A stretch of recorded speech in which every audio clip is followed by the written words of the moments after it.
Much of what we learn about science, nature, and the environment happens outside of school and beyond the walls of museums, zoos, and nature centers. I have worked as an independent environmental professional for many years and know there are others like me who interact with the public in communities worldwide. On the Talaterra podcast, we discover who these professionals are, what they do, and how they create change. Why do I focus on independent professionals? I focus on them because they move freely through communities. They move freely between schools, organizations, businesses, programs, and other informal learning environments. They are positioned to meet the public where they are, and this is powerful. Thank you for joining us today. I'm your host, Tanya Marion. Hello and welcome to the podcast. Today, my guest is Christina Carter, author, illustrator, and founder of Gumnut Trails, a collection of outdoor adventure guides. Designed to be interactive, screen-free, and local, Gumnut Trails helps families in Melbourne, Australia, connect with the natural spaces around them in fun and meaningful ways. In this episode, we learn how Christina's nature-rich childhood inspired her to create these guides. Each of her adventure guides turns an ordinary walk into an immersive experience through storytelling, creative missions, and illustrations. So how did it all come together? And what's next for Gumnut Trails? Let's find out. Christina, thank you so much for stopping by today to talk about Gumnut Trails. It's really nice to meet you. It's great to be here. When I started the podcast, I used to ask guests 2 questions, and I haven't asked them for a while, and I thought I would ask you these 2 questions because they feel very relevant to Gumnut Trails and the wonderful experience that you've created for families. So I would like to ask you, what is your earliest memory of enjoying nature? Wow, that's a great question, and it is very relevant for Gumnut Trails. I feel like my childhood, and I've actually thought really deeply about this because Gumnut Trails is all about capturing that childhood essence and the magic that I felt growing up in the 80s and 90s and, bringing that to my daughter and other families around Melbourne at the moment. So, it was everywhere. I grew up in the country and, we had about 5 acres of land, and there was old orchards on there. There was huge trees. There was a dam that we had as well. So it was, I would just walk out our door and, you just take it for granted, but it was all there. I've got memories of, we had quite a steep block as well. So my dad had made us a billy cart. And it was quite a, rudimentary billy cart, but it worked. It worked really well. And it went really fast. And we would climb it to the top of this hill. So it was quite steep. And, we would go, and there was all these like sugar gums down the side. So it created like long kind of racetracks, straight racetracks down the hill. And we would get on this billy cart and go down the hill and it would flip. And it would land and we'd crash into the trees and we'd make it all the way down. I had like a kind of a slight gentle bit at the end and we'd go up and do it again and again and again. And when I was really little, I didn't go on the billy cart. I went on one of those little trikes and it would just flip and roll and roll. And I would get to the end and my mum would be so worried. Was I okay? And I would just get up and I'd be laughing. I mean, I'm really not that brave anymore. I don't even think if my daughter did that, I think I'd be horrified. But it was just, I guess, an adventure landscape that was just there. And it was just the way that we grew up. And our holidays were, we did a lot of camping trips. We went to national parks. It was just such a rich childhood. And, it's a really important thing. And when you really think about it, you realize what that was and how much you want that for other people. I can just imagine this single track through Eucalyptus trees, the gumnut That's trees. right. Oh, my Long, goodness. quite steep. Yeah. Okay. My second question for you then is, when did nature become important to you? Um, well, it was my it was it's such a big part of my childhood and for my family's background. So my parents actually had a native nursery in the country where I grew up. So for 40 years, that was their business. They grew local trees and sold them to farmers. And it was just a part of our life, our lifestyle, the environment was an important part. So it's not what I did professionally. Like, this is kind of something that I've now come to, but I've always cared really deeply about the environment and nature and looking after it, and just how happy that makes you feel. I think you start to drift away from that more when you become a little bit, when you start. I started working. I'd moved to the city. Like everyone, I love going shopping. I like going to cafes. I love culture as well. And, that's an important part that will never go away. But I never quite realized that the happy place was always had to kind of go and recharge and, go out. If we're on a holiday, go out on a big nature trek, or, we'd walk up to the top of in the city. It would go up for a big view somewhere, which happened to kind of be out in the mountains or on a hill. And suddenly I felt happy, and I didn't quite realize, but I think it was that connection that was missing that created that balance. It was really important.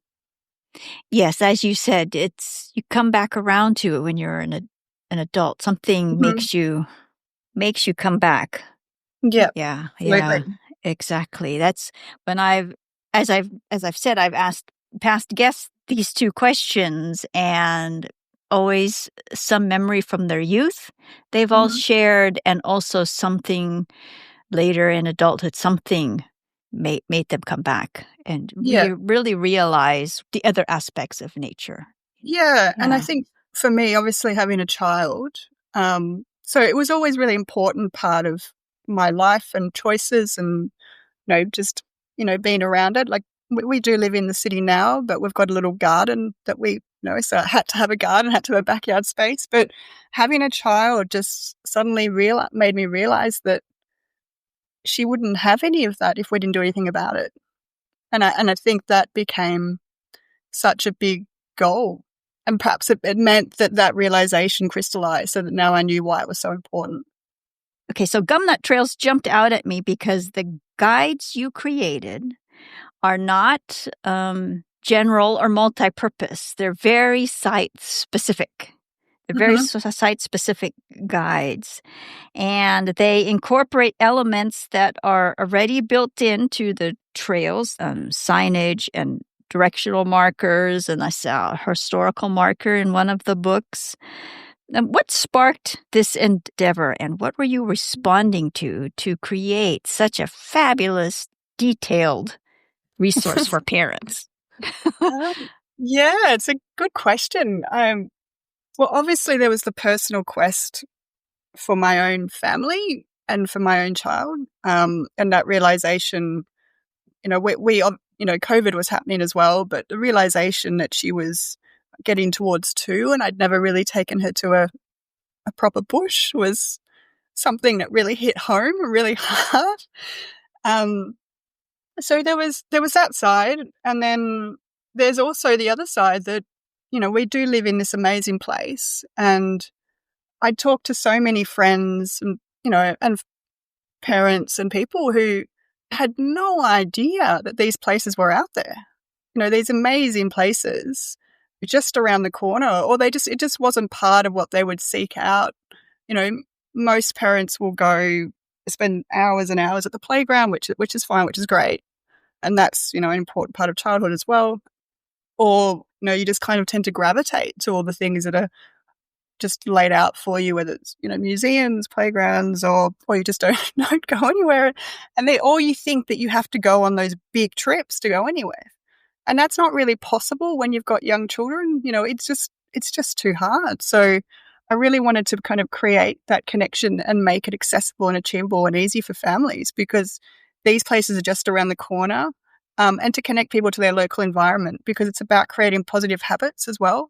So if you can do something that it feels like, this is not like 15 minutes down the road or half an hour down the road, and I really bring them to life with, creative storytelling. I do little illustrated comics in each of them, and they are featured the actual park. So, and sometimes I draw like little hidden animals and things are in there as well, and to make it really engaging for the kids. So, so there's the illustration that brings it to life, and all, as you said, the adventures and the missions are all about the places themselves. So I look at the history, I look at the environmental aspects, I look at, things that are returning. I have I try and really subtly, like it's, there's a lot of we've got fun facts in there for kids, which are quite, importance of like tree hollows or things like that, but not said in a really heavy educational way, because that's not what I want. I want that to just happen naturally. Like, you go out there, have fun. It's close to you, so you can do this. You don't have to stress about it. You can make it part of your lifestyle. And as a parent, you can feel intelligent because you've got all these little facts to prompt your kid with, or they can read it. And you don't have to feel it's a bit daunted about this, because it is daunting as a parent to take kids into nature sometimes, or to go for walks, or all of these kind of things are actually quite daunting. Because what happens if your child just doesn't want to do it, or how do you make it interesting? How can you bridge that gap? So that's kind of, I wanted to make something accessible, shine a light on these amazing places, connect people to their local environment, and really, I guess, start a movement and a lifestyle around that. And Melbourne is where I am, so that's where I've started. But I'd love to kind of take this beyond Melbourne as well. Okay. Alrighty. So that was actually one of my questions, is if you were going to take this beyond Melbourne. So also, well, here, let me back up a little bit. How many places did you research? And how many trails were unknown to you that you discovered? You mentioned that you also document or make note of things that change along these trails, and that suggests to me that you were also paying attention, well, of course, to the seasons and making repeat visits. And so, how did you make your short list? Yeah, it's a great question. Because every adventure guide has got 5 trails, so I kind of landed on that number because it felt accessible. I didn't want people to feel overwhelmed, and also it's a lot of work. So there's a balance of what's achievable, but also I think 5 felt like a good amount, because I think people realistically will probably go out and explore maybe once or twice a month, but sometimes it's so. And we just constantly, places I knew, so we researched online, and we just go out and explore, and always take our daughter along. And at the start she was 2 and now she's 6. And there's no better test than having a child with you to see whether it works or it doesn't, because some places you just stride around as an adult and go, yeah, this is great. And then she's there going, I'm bored. This is so bored. Can we go now? You're like, okay, not so good. And obviously part of the challenge is finding places or creating adventures so that doesn't happen, right? So that comes next. But in the research phase, we'd just be looking for all kinds of special places. And I really wanted to have a great blend. So, and we are so incredibly lucky. Like in the West, one of the places that I knew had to go in there was this place called Newport Lakes Reserve. And I'd known about this, but it's really interesting, and I'm sure this happens everywhere, but in Melbourne there's a lot of places that have been transformed from quarries or even old tips into natural reserves. And that has meant that they've designed these incredible places. So this place has got lakes with these huge trail stepping stones right through the middle. I mean, what kid doesn't want to walk all over the stepping stones, right? Mm-hmm. So I've been looking for places that have really interactive, engaging features that would be all quite different. So some would be a bit bigger, some would be really small. They'd all have different features. And some of them have got bike trails as well. So it was about providing variety, different stories and different moments. But we've been to hundreds of places. But that's okay because, it's fun, right? Mm-hmm. And Mm-hmm. in the process, we're going out into nature and we're exploring, and it wasn't a chore. It was, we'd just go for, walks and rambles and just chat and just, Yeah, you nice. know what I mean? That it was Yes. not a chore because that's what we're here to do. So it was lovely, and we still do it. Yeah. Yes. So nice. All right. So this project, Mhm. your guidebooks touch on so many different locations, ways of being outdoors, Yep. and I was wondering about the cultural heritage sites. You know how much heritage interpretation, and you mentioned the quarries and all that. That things have been Yeah. transformed, and I'm sure there's a lot of that also in the throughout your books. Have you since developed a relationship with your local parks department or trails organizations or Yeah, national parks? so definitely this has been 3 or 4 years now since the first, one took me a year to launch. So it was a lot of behind the scenes and testing and trying different versions, and then it's been slowly, building over 3 years. So I've met with a lot of different local community groups. I've met with local councils, and for every guide that I sell, I actually donate to local community projects.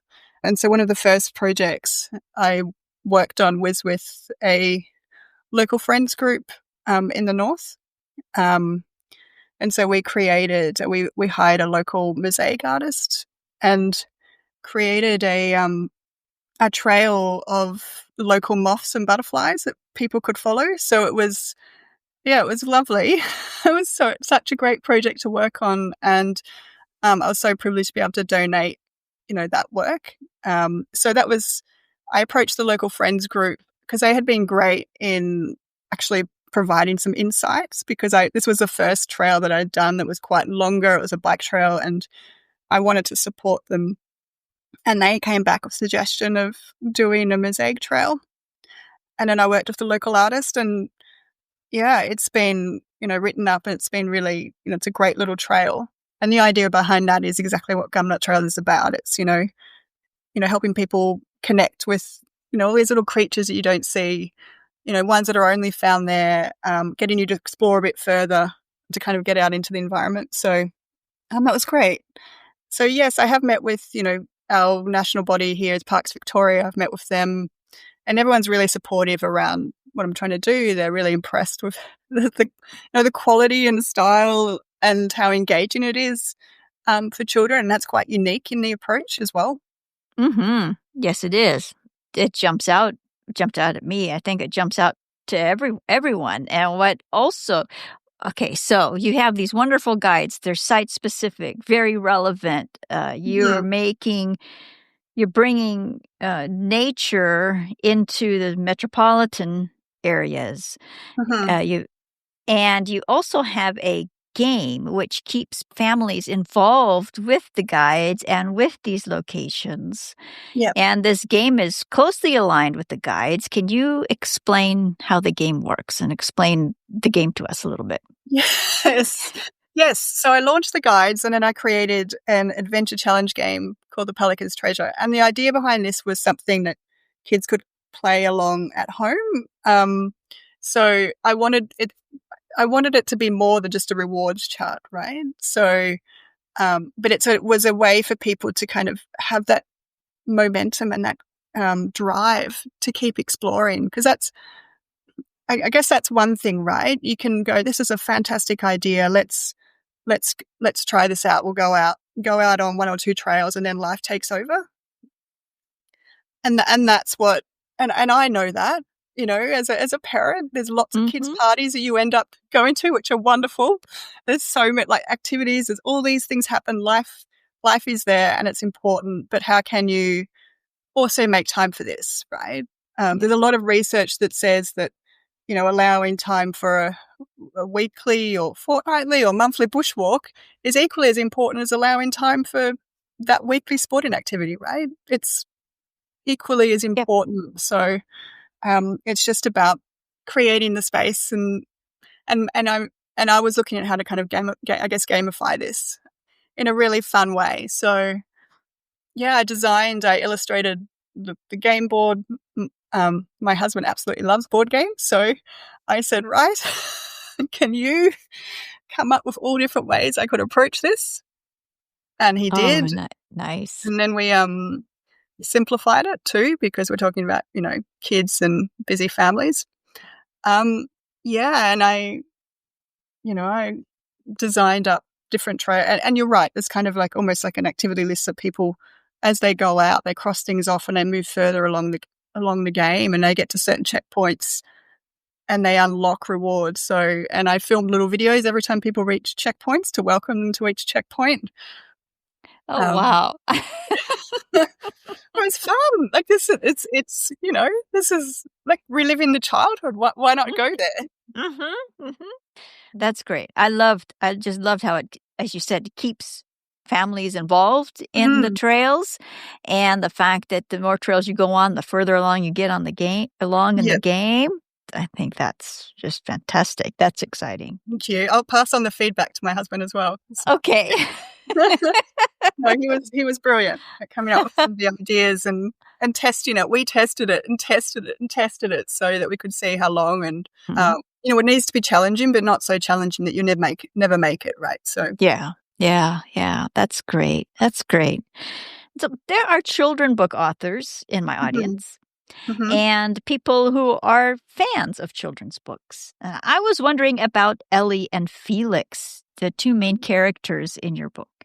They are both curious and full of energy in their own ways. How did you create them? Well, I'm sure it's no surprise that Ellie is based on my daughter and Felix is based on my nephew. So when I created the stories and the characters around Gumnut Trails, everything I was trying to do was almost create a brighter lens on what you see, if that makes sense. So that sense of joy that you feel, that magic that you feel, I wanted it to be shown through the children's eyes, which is why having characters is so much more engaging, I think, than an adult telling you what to do. And so, of course, there had to be a boy, and of course, there had to be a girl.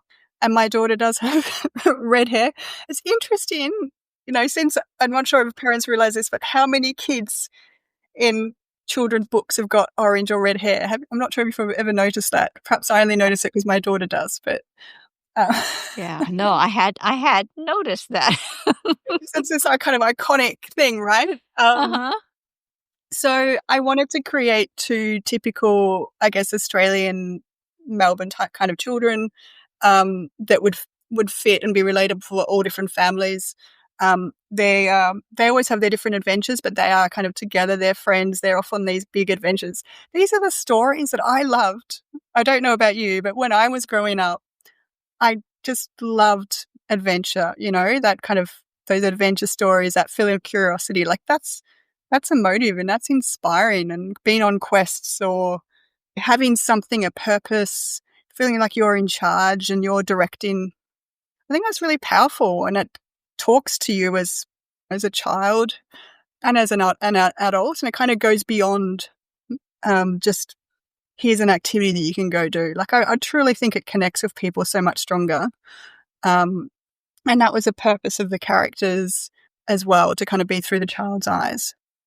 Your description, you have their little like thumbnail sketch descriptions of Ellie and Felix on your Oh yeah. website. Yeah, yeah, and those it's really really good. Okay.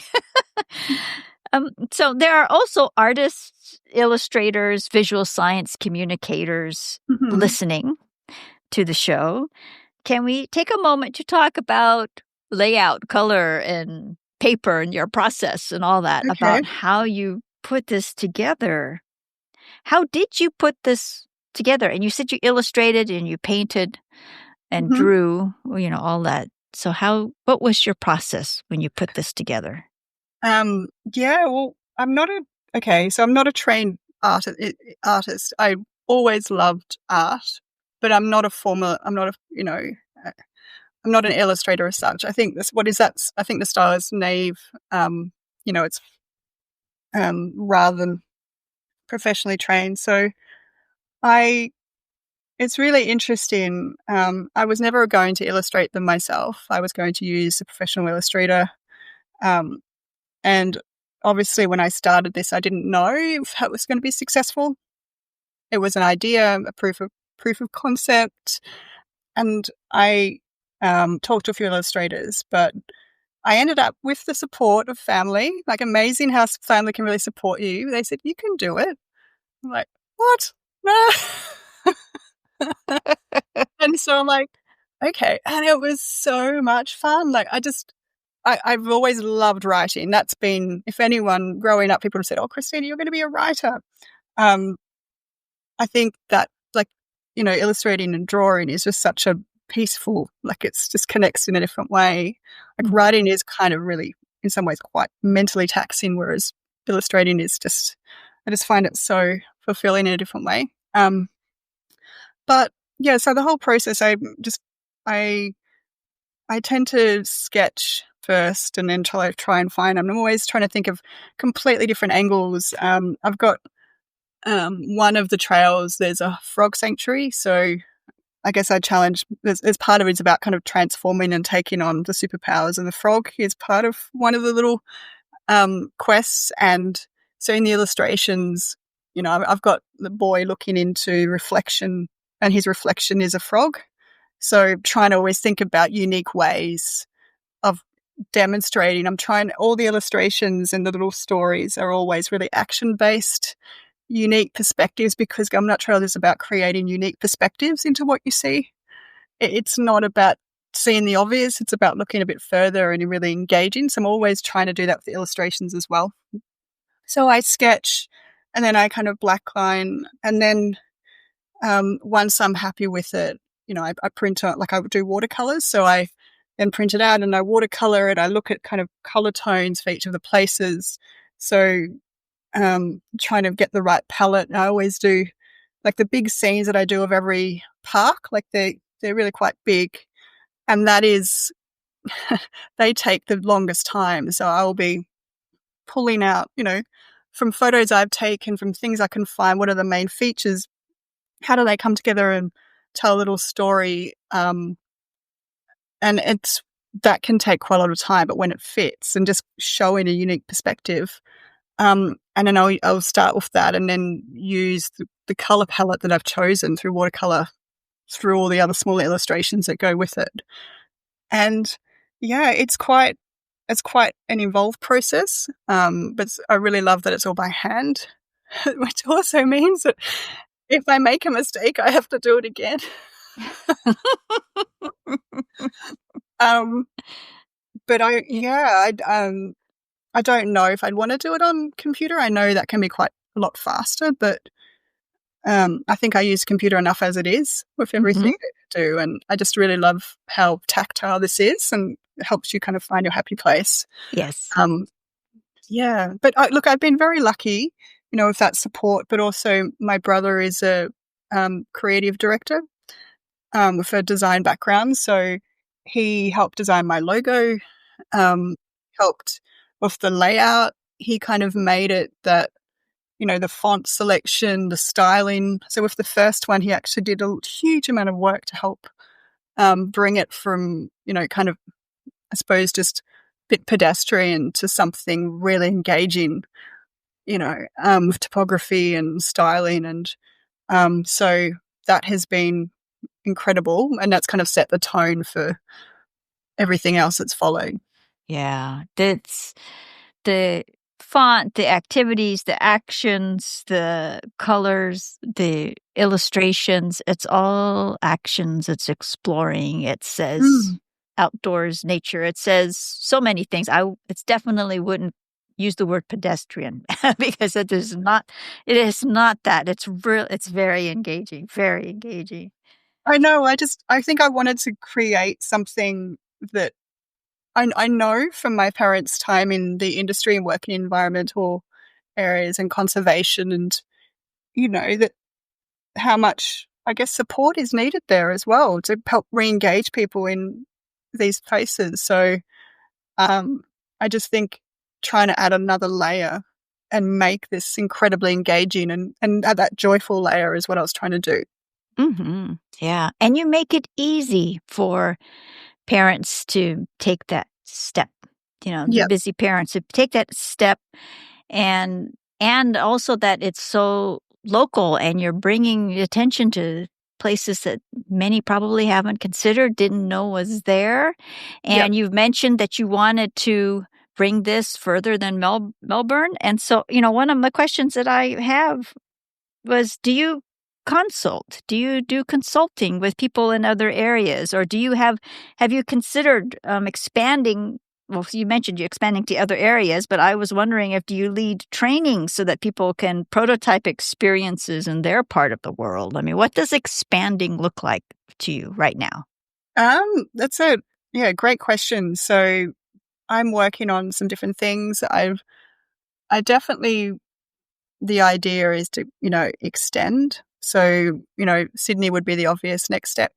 And I've been looking at different destination areas. So, there's kind of places that people go to that are really nature bound. I did a research trip to the Grampians, which is a massive national park in Victoria, Garraward. And, I met with Parks Victoria there, and I met with lots of the different local businesses and local members. And, they were really supportive about creating, different guides there as well. So I am working on something that I don't want to talk too much about because I haven't told my community about. I'm just giving them little clues right now, so I don't. Yeah, you don't Um, need. yeah. But I think it's a great idea. So I haven't really, in terms of consulting, it's not something that I have done. I have, I've obviously met with lots of members of the community. I'm always happy to chat to people and to share and to support others. And that could be something, it could evolve like that. So I would love to keep the momentum going in any way that's possible. So I'm obviously trying to build something that can support my family, but also, support local communities, have a greater impact, whether that's through donations or helping helping families get out there, right? Because we all know how important that is, the benefits you get for mental health, development. The stats about how much time kids don't spend outside is really worrying. Mhm. And, there's a lot of other pressures going on in our lives. So I just think that this is a kind of a joyful way to escape from that. Absolutely. What has surprised you about communities, cities, how they're planned, built, structured, and all the work that you've done with other groups? Is there anything that surprises you that kind of really stands out? It's a good question. Look, I have been really impressed as I've gone through this process. And I think I said this about just the amount of care and investment that's gone into rewilding, our cities. I mean, I think there's definitely problems there because you see so much about, new developments that just are not doing that. But that example I gave of quarries turning into transformative, amazing natural things to create those green spaces. And perhaps it's because it's who I'm engaging with the followers, but I can just see such amazing momentum and progress and positive stories and change that people are trying to make out there. And it feels like people do care, they do want to connect, they do want to support, and they want these places. I mean, I think I've just been impressed with the action and change that has been done and how amazingly they've been put together. And that, that there is, and quietly, like I didn't know, I launched something and I didn't know whether people would be interested or would want to buy it. And 3 years later, people are still buying it. And like that is like, that's quite humbling. But it's just a testament to the fact this is something that people want, that they want to get outside. They want to take their families into nature and, they're just looking at ways to do that. Yeah. Do you participate in community events like Earth Day events or events at the local bookstore and do signings or anything, like that?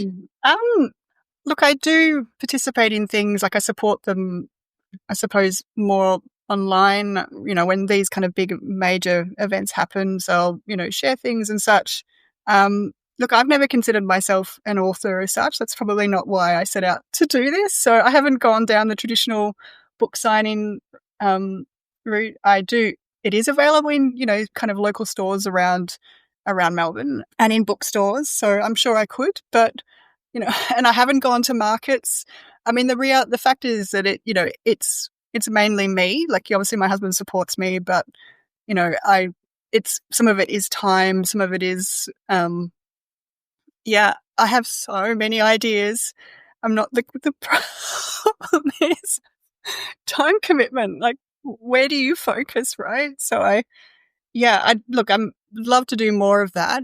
And I try and support where I can, but I haven't, it's been suggested that I could kind of create monthly gatherings, people get together and we could do organized walks or things like that.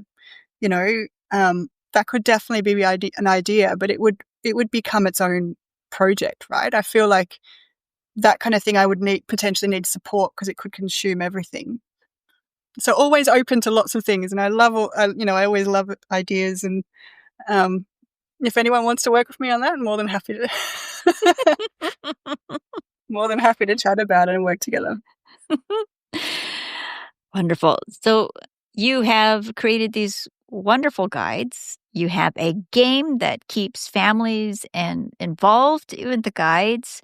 You've made it easy for parents to lead conversations about local places. You're covering 5 trails per guide. You are reaching out to communities in different ways. Like you mentioned, you're in the bookstores. You are involved with different groups, and you're having conversations with different entities. You've done so much already. What's next for you? Other than my secret project that I won't tell you about. Yeah, okay. Then don't tell me. Don't say anything. No, that's wonderful. Well, I'm hoping to launch something this year, which I'm really excited about. It's kind of a spin-off. And again, it hasn't really been done before. So I'll share it once it's ready. But yeah, it's been such a fun experience. And every time, and it has its ups and downs, of course, because it's all consuming in sometimes. But then every time we get to go out as a family, or we find places, or we just explore, or every time we're out, like it just is that constant reminder of how amazing this is, and how important it is, and how good it makes us feel. That is huge motivation to keep going, because I think that joy that you feel, that connection as a family, and that connection to these amazing natural spaces around you is really hard to beat. So I definitely plan to keep going. Definitely plan to be launching new things. And, look, if I had a dream, it would be to take this, Australia-wide. I'd love to be able to take something like this to other areas of the world as well, because I can see it has huge benefit. And it's a lot of fun. It's been a great journey so far. Well, when you are ready to announce what's next, yes, feel free to reach out, and we can talk about what next is for you. That's great. Thank you. Well, Christina, thank you so much for introducing us to Gumnut Trails and for stopping by to visit today. How can listeners learn more about Gumnut Trails online?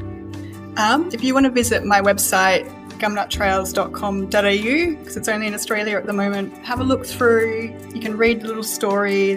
I've got lots of blogs on there, which are probably more geographically focused in the main part. Have a look through the guides, and just, send me an email. I'd always love to chat to people. It's all on the website, so always happy to connect with people and talk to people and share and meet new people. I think it's wonderful. Mm-hmm. Okay, wonderful. Well, thank you so much. Thank you, Christina. Thank you.